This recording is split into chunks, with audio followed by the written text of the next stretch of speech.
Man, what's good, YouTube, man? It's your boy, man, Jet Willie Silly, man, aka Mr. Take It Easy before you end up like Beezy, man. Make sure y'all follow my Twitch, man. Subscribe to my second channel.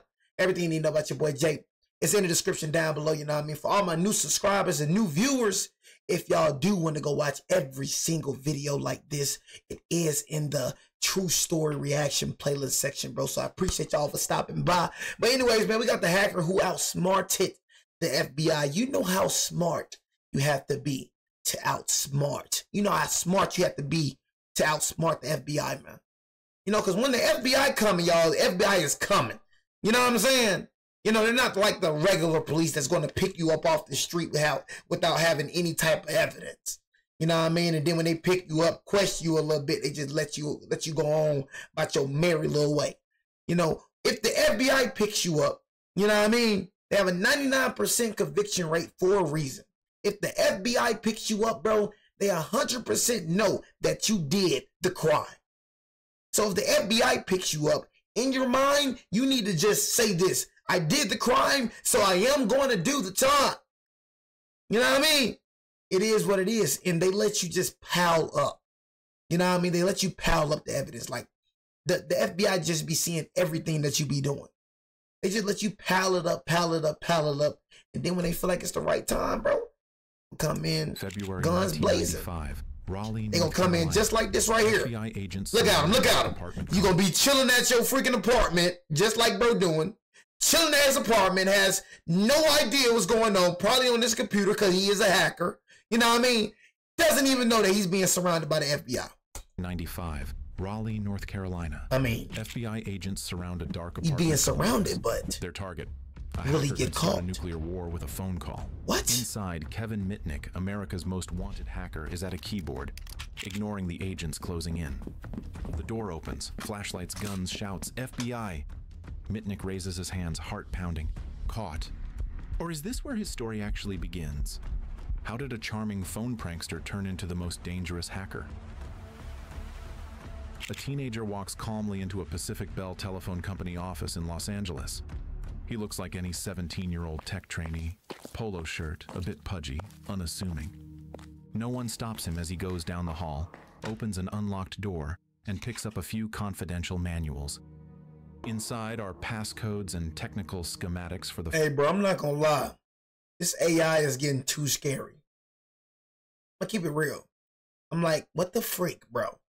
This AI is getting... Look at this. This looks real. Like, this AI is getting too scary. Like, that's why I had to distance myself from social media. But I'm not with that AI junk. Everybody looking at it like, oh, it's cool. But this AI junk is scary. Like, I think this junk is very concerned. This concerns me. I know this is AI. Phone company's digital locks and systems. Look at this. He tucks them under his arm and walks right back out. This bold heist is Kevin Mitnick's idea of fun. By the late 1970s, Kevin has already discovered the thrill of exploitation without writing a single line of code. People and systems trust too easily, and he's happy to take advantage. You see what I'm saying? People and systems trust too easily, and he's happy to take advantage. See what I'm saying? That's why I don't trust nobody right here, and I'm sorry. I'm sorry, bro. You know what I'm saying? I'm sorry, bro.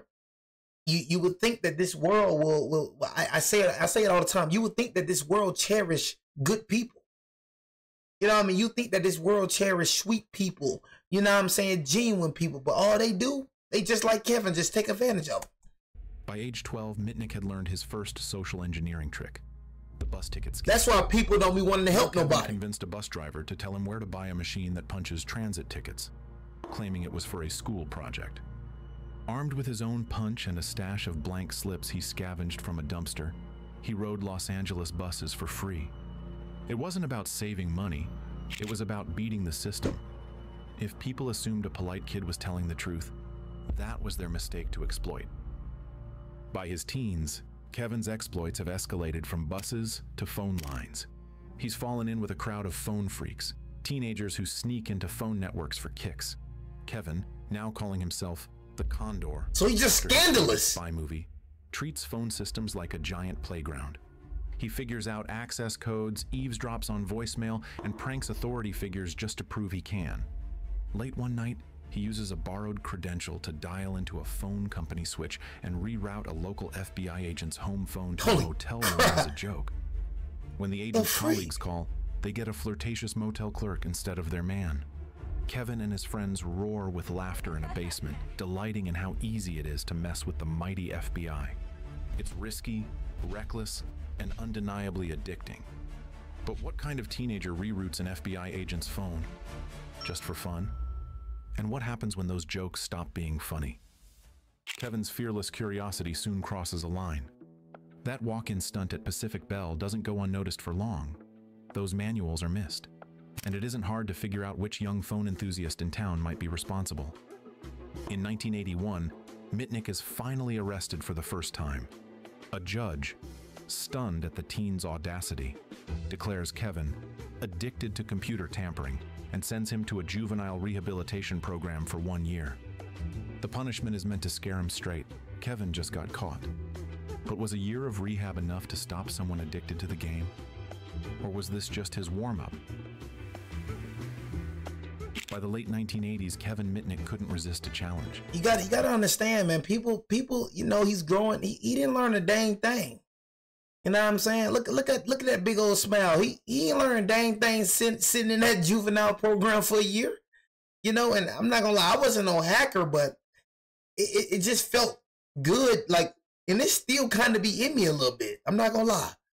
Like, it feels good to just, I'm a chill guy, right? You know, but basically when I was little, I was way worse. It felt good getting in trouble. It was a weird thing. I'm not like that no more. I told you, I'm a Christian man, bro, you know, but it comes up sometimes. Sometimes I be that's that sinful nature in us. You know what I mean? Because when I was little, I was sinful, like sinful, not feeling convicted about nothing. Just a bad little dude, and I just loved it. I loved being bad. I feel like being good was freaking boring. It was like, it was more like what Kevin talking about, fun. It was like an adrenaline rush. Like getting in trouble was like an adrenaline rush. You know what I'm saying? Like it was a weird, only the kids that were bad growing up understand what I'm saying. You know what I mean? We didn't want to be good. We could be good, but we just didn't want to. We liked getting in trouble. The whoopings hurt, but it was just the thrill of the whoopings. You know, it hurt. Daddy, stop. Daddy, please, stop putting the pedal. The whoopings hurt for surely only, but it was the thrill. You know what I mean? Let me see if I can do this, let me see if I can do this without getting caught, escaping. You know, it was just the thrill, knowing if I get caught, mama and daddy gonna put that belt of booty on. But it was the thrill that I loved the most. It was fun. But when I lived in my old apartment complex, my dad and mama got hella letters, hella. You know what I mean? But believe me and my boy Reagan, hella letters. We used to just do stuff just to do stuff. It didn't matter. It was just, it don't matter what the freak it was. Going in people's backyard, trespassing. I didn't give a freak what it was. We was doing it. And I freaking loved it. A dare from fellow hackers put him on a collision course with one of the world's top tech companies. Look how he's smiling. Look at him. Digital Equipment Corporation, DEC. Specifically, DEC's prized development system known as the ARC. Cracking it would prove he was elite. Kevin's plan wasn't to write some genius code. Instead, he picked up the phone. He cold-called DEC's New Hampshire office, claiming to be Anton Chernoff, a famous DEC engineer. It was a gutsy bluff. Chernoff's name was known, but his voice wasn't. Kevin feigned frustration. "I can't log in from my location," he lied to a system developer. "I need a test account." Within minutes, the helpful engineer created a login for Anton Chernoff. Access granted. Kevin had slipped right through the front door of DEC. That network. easy? No password cracking required. He triumphantly showed his hacker friends that he could now browse DEC's software vault. But one thing about hackers, one thing I realize about hackers is not really like powerful like y'all think. Like, hackers cannot, like, that way, you heard what he just said, like, password, he couldn't crack the password. They need you to give them access in order to do anything. Hackers really ain't smart. Like, hackers really ain't as powerful. They're limited, bro.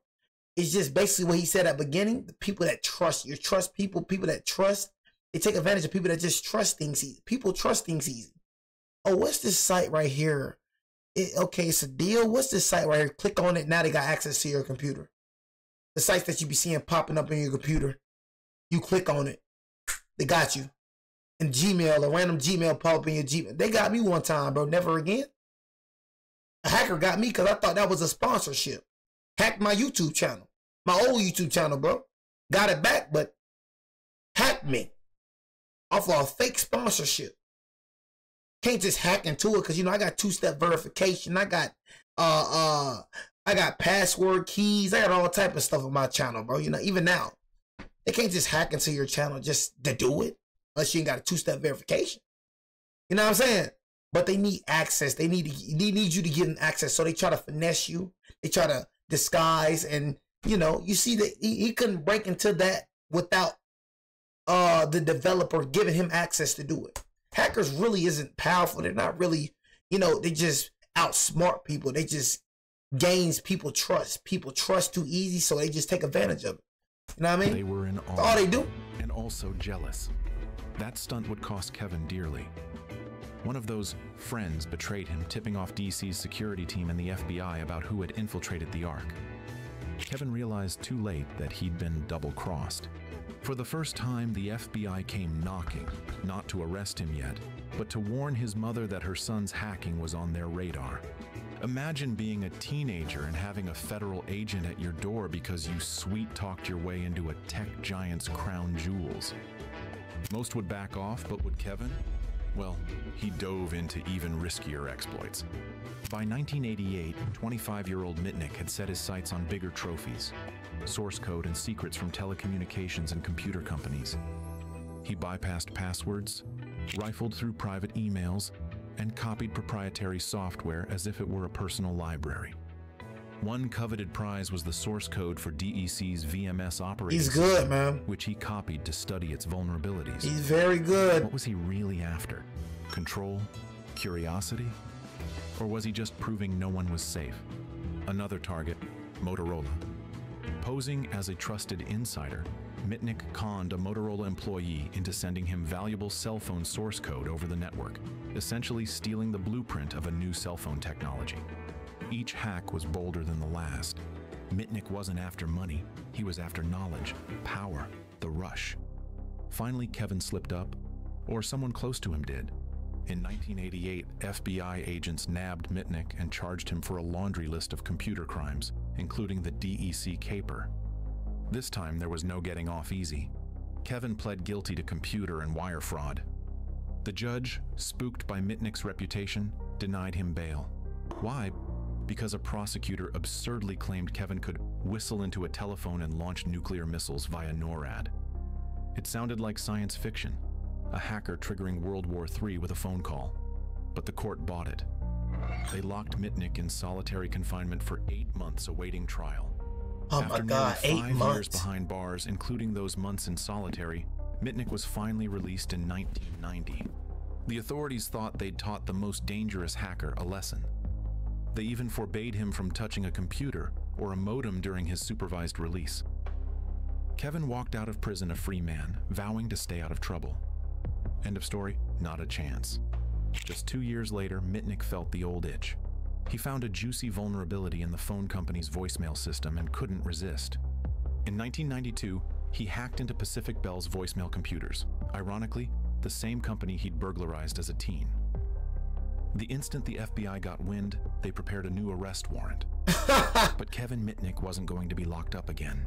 He packed his bags, slipped into the night, and vanished. But how long could the FBI chase a ghost who always saw them coming?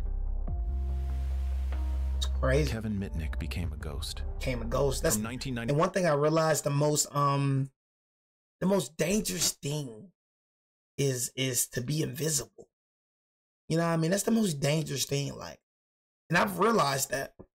You know what I mean? Despite me being on YouTube and being seen, I'm on the scene. I'm only seen on YouTube, Twitch. That's it. Think about it. When do you really see me anywhere else?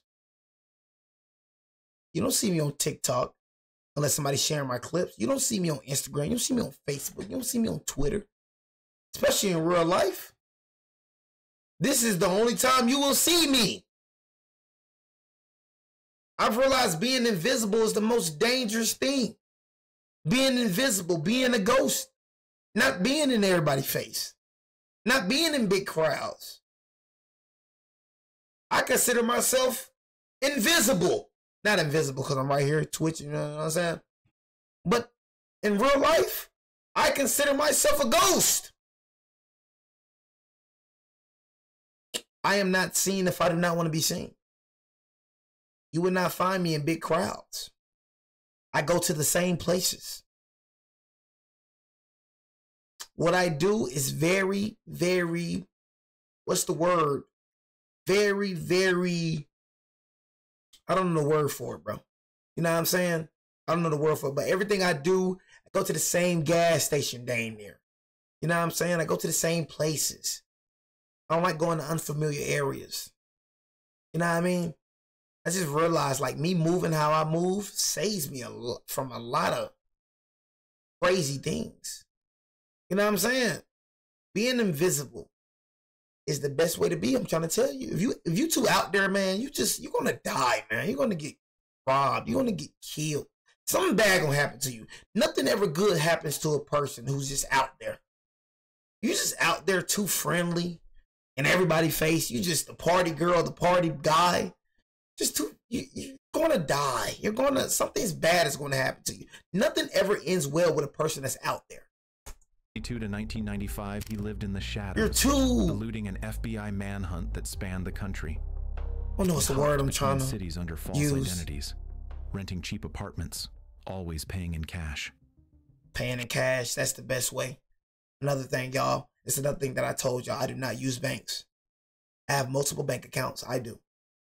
But I do not use banks. My banks have no money. I do not have no money in my bank accounts. And I try to tell people, I even try to tell my mama that, bro. You know what I'm saying? I'm gonna keep it G with you. You know what I'm saying? I just don't trust banks. I realize your money can be gone tomorrow because you trusted somebody with your own money. I have my money with me. My money is with me right now. You know what I'm saying? I don't trust banks. I don't have no money in the bank. None. I have zero in the bank account. Zero. Cash. You know, and I'm with a credit union. I have a bank account. I have a bank. And I have a credit union. You know what I'm saying? I feel like everybody needs a credit union too. Credit union is for the people. Banks are for themselves. Just remember that. But bro, you're trusting something. Think about it, y'all. Think about it. You're trusting other people with your money. So if that bank account, if that bank was to something was to happen to that bank and all your money is gone, what you gonna do? Sue? Most of you don't even know how to sue.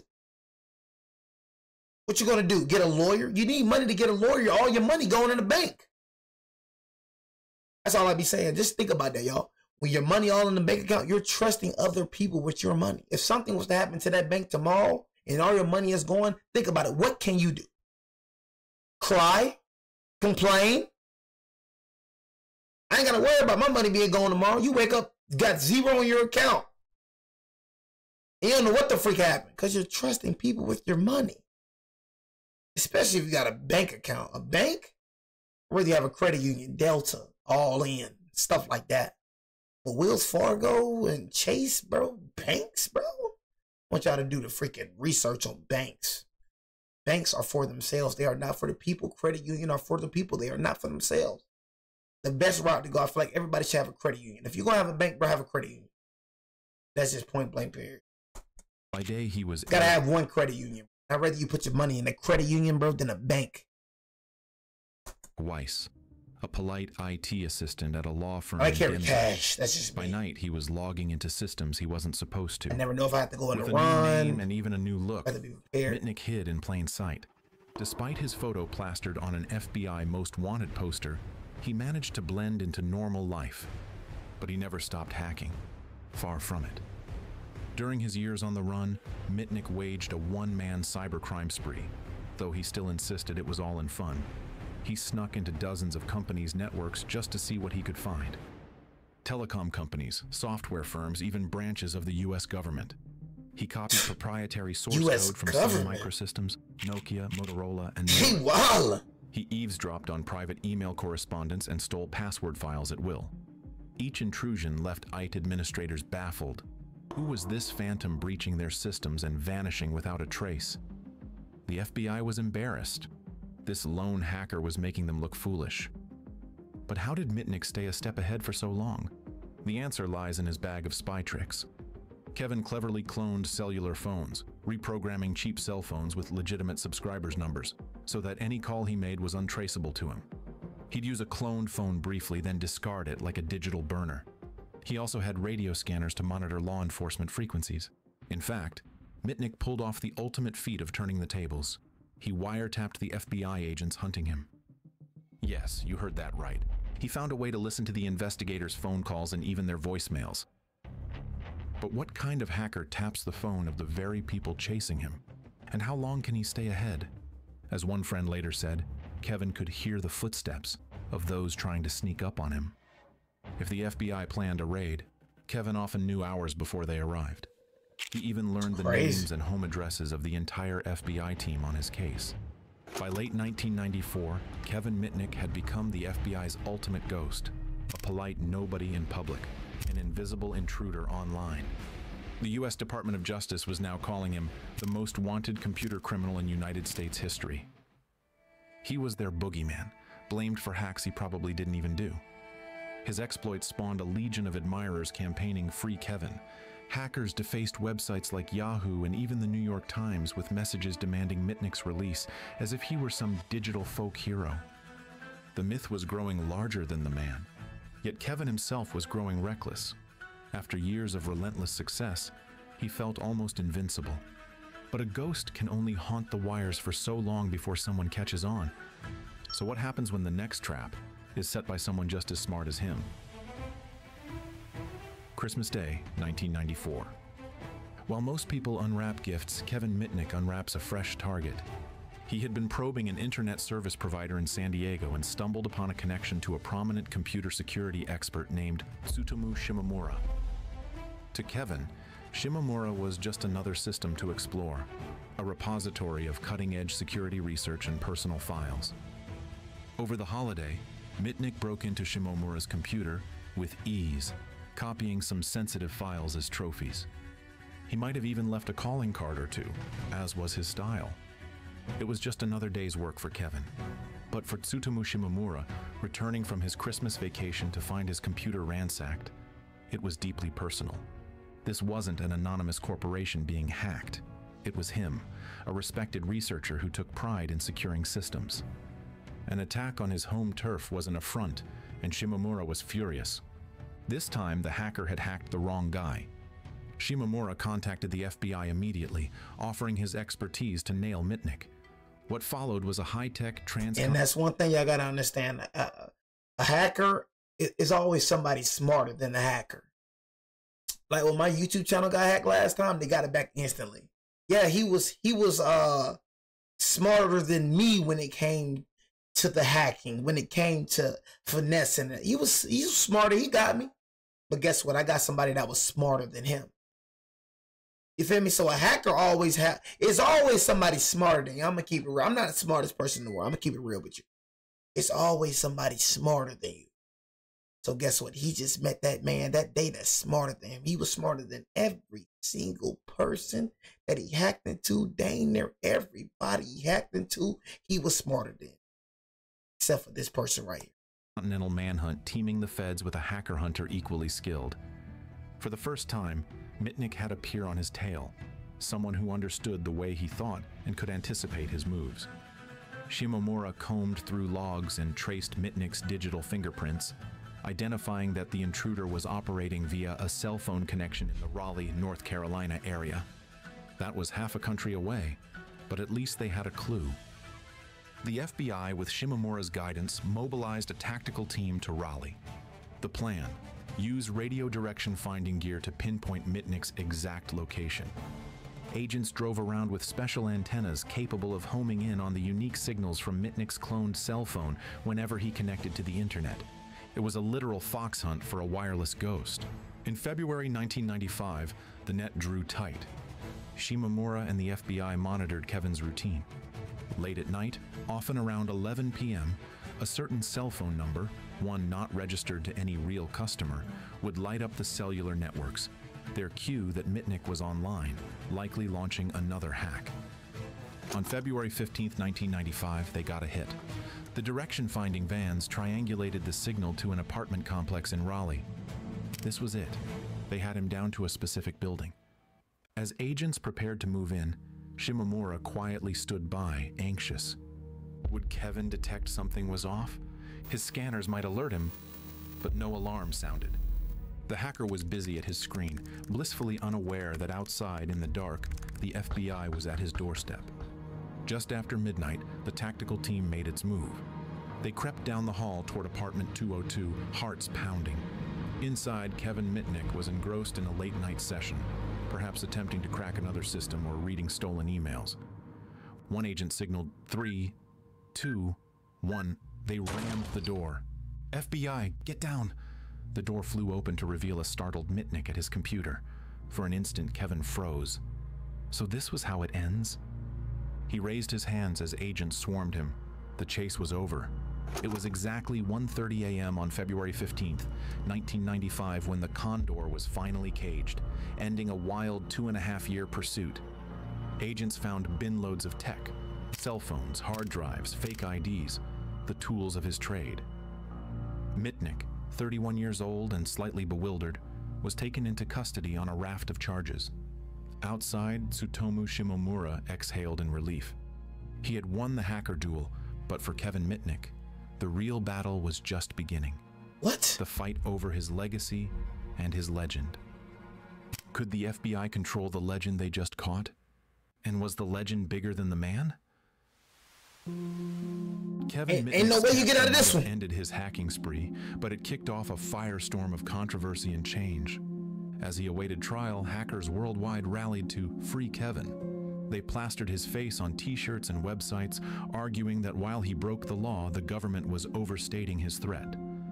To them, Kevin wasn't a monster, just a curious soul who exposed how insecure systems really were. The FBI, on the other hand, trumpeted his arrest as a major victory against cybercrime. Officials called him the most dangerous hacker in America, blaming him for causing fear and chaos. They pointed to families of officials Kevin had harassed, secrets he had stolen, and the notion that if this hacker wasn't harshly punished, others would be emboldened. When Mitnick finally faced a judge in 1999, he accepted a plea deal. He pled guilty to multiple counts of wire and computer fraud and was sentenced to 46 months in prison, in addition to the years he'd already spent in pretrial detention. All told, he served about 5 years behind bars. It's not a long time at at all. Police, the court banned him from touching any computer or cell phone for 3 additional years. Imagine, the world's most famous hacker forbidden from using the internet in the .com era. It was like telling Michelangelo he couldn't touch a paintbrush. Mitnick later joked it was the hardest part of his punishment, but he kept his head down and obeyed the restrictions. Over time, the fear around Mitnick began to give way to insight. In a Senate hearing in March 2000, Kevin spoke openly about how he pulled off his hacks. He testified that the human element is truly the weakest link in security, emphasizing that all the firewalls and encryption mean nothing if a savvy con artist can trick an insider.